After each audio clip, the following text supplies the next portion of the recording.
Welcome to subramani.com. You've seen the title, How to Sell a Big Winner. Well, if you are a investor, it's a big challenge, and if you are an advisor, it is an even bigger challenge. How do you make a client sell a share which is a very big winner? Now, if this happens to be his ESOP, then it becomes even more difficult getting him to sell that ESOP, because somehow he believes that his company is the only company in the world, his company is the greatest company, and it should never be sold, right? Therein lies the challenge. For example, I got into HDFC Bank at a price of 40, which means that must have been at the time of the IPO. It IPO'd at 10, but it got listed at about 40. I have been able to far unemotionally sell HDFC Bank at various stages, and I have absolutely no regrets, because I have converted from HDFC Bank to shares which have done better than HDFC Bank. Oh yes, there are such shares. But try telling this to an employee. It's very difficult to ask an employee of HDFC Bank to sell HDFC Bank, because he thinks it's, are you mad? It's the best company in the world, right? So now, similarly, whether whichever company they work, they are either extremely loyal and therefore they think they should never sell, or they hate the company and they never buy, right? Both are wrong. Both are extremely standoffish kind of thing, but yeah, it works. So how do you get a guy to sell? Because two things happen. One is, because of the ESOP and continuously getting more ESOP funded by loans, and the share doing well, their net worth would have gone up. Their net worth would be, say, 20 crores or 25 crores. But 80% of that would come from one company, which could be the company in which they work, right? Unless they've changed jobs. If they've changed jobs, it could be two companies. That is slightly better. But even that is not good if it's gone from one bank to another bank. If it's gone from HDFC Bank to Axis Bank, it doesn't make any sense, because you'll have tons of HDFC Bank, and now you will start and you'll have tons of Axis Bank. So again, excessively you're in the banking sector. Though of course it's not as bad as having 18 crores out of 20 crores in HDFC Bank. Now what has happened is, some of these companies have been very successful. So a guy who's made money in Infosys, HDFC Limited, HDFC Bank, etc., have that tremendous loyalty. But people could have lost money too. What happened if you had ESOP of DHFL? It's worth nothing. It's not worth the letter on which it was printed and given to you. What happens if you had shares of Satyam and you panicked when the day Raju went and said, "Me kalpa," right? So those are the things to worry about. So when you talk to these people, they will come out with some amazingly stupid answers most of the time, and say, look, my net worth may be 20 crores, but I lead a very simple life. So even if this 18 crore were to go to zero, at 2 crores, it will not matter. Nonsense, right? This is all nonsense.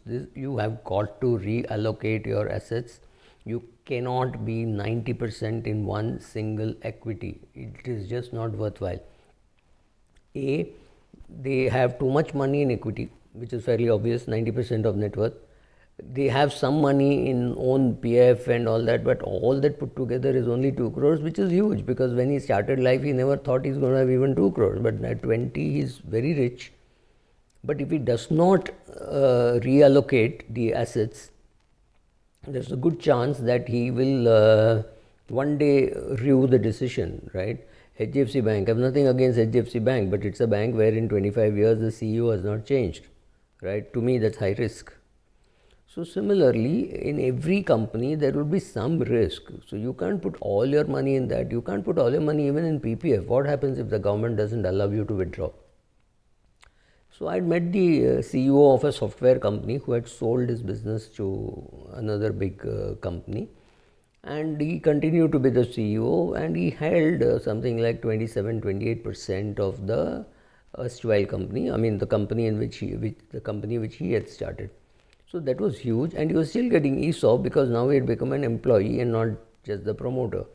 So he wanted to know what he could do. So I said, you have got to set up a pattern. You have to set X amount of shares every month.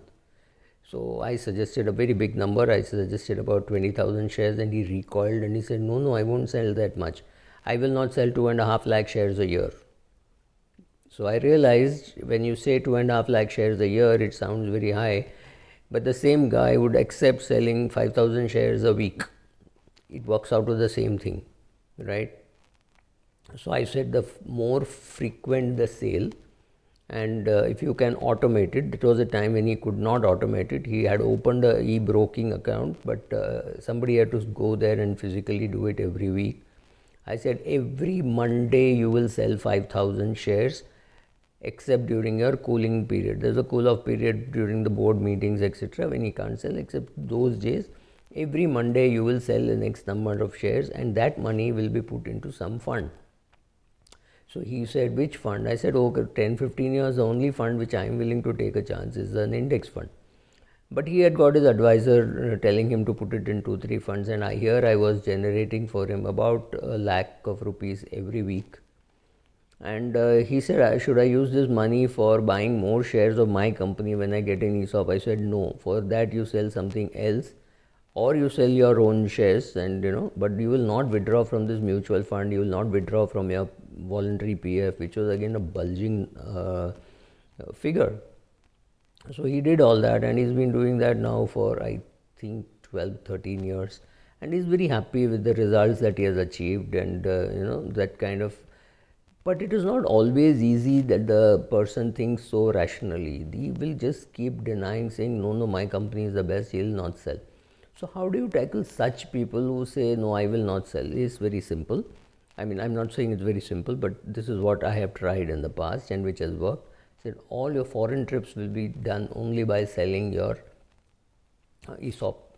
All the luxury items that you buy in your house, whatever it could be, and it could be something as small as the latest thing which everybody is buying is a dishwasher. It doesn't matter, but any equipment which is coming to your house, which is a second fridge, or you're furnishing your daughter's house or whatever, all that will come only from your ESOP. Your car will be funded by your ESOP, not by a bank loan. Your if there is a wedding in the house, 50% of that will come only by selling the ESOP and not for something else.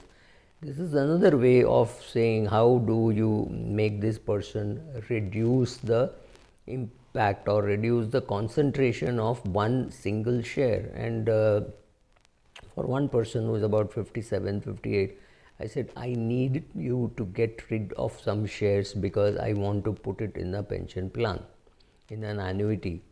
So again, that was funded by the bank shares, and he has done that once. He will do it another 2 times. So all this has come only from reducing the concentration. He's gone down from something like 80-85% to something like 55%. It's still too high for a retired person to have 50% of his net worth in equity, and out of this, actually, whole thing is in one share. So his equity exposure is something like 75-80%. And his debt is only 20%. So I have told him he has to go to 50-50 in the next 5 years, and that will happen only by withdrawing from his ESOP and putting it into an endowment kind of a thing from where he will get an annuity, right? That's all. So an annuity or a debt instrument, which could be an endowment plan, is a pure debt play, mostly pure debt play. So that was the solution for him. So for each person, you have to think of what he should do, why he should do. Why he should do is very clear. Concentration risk has to be reduced. And how should you go about doing it? Yes, it's tough, but it is worth every minute, because if something were to go wrong with the so-called successful company, he would be completely taken to the cleaners. Thank you.